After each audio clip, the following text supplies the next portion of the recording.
Hey, what's up guys? On this video, we will see how to make poll message on any iPhone. Now to do that, first of all, just open the App Store. Now in the search bar, just search this. Now just install this app on your iPhone. Then tap on Open. Now just select OK and tap on Get Started. Now just add your poll title over here. Now once you add your poll title, then tap on Next. And from here, just enter your first option. Now once you create your first option, then tap on Create Another. Now just enter your other option. Now, if you want to create another option, just tap on Create Another Option.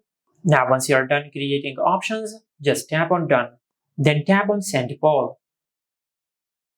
Now as you can see, we have successfully created a poll on our iMessage, just like that.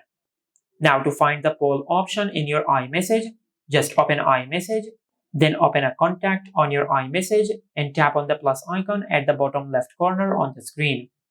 And from here you will find the option of polls. Just tap on it, then tap on Get Started. And from here just tap on Text Poll and you can create a poll on your iPhone. And this is how you can make poll message on any iPhone. Make sure to like, comment and subscribe. Thank you for watching.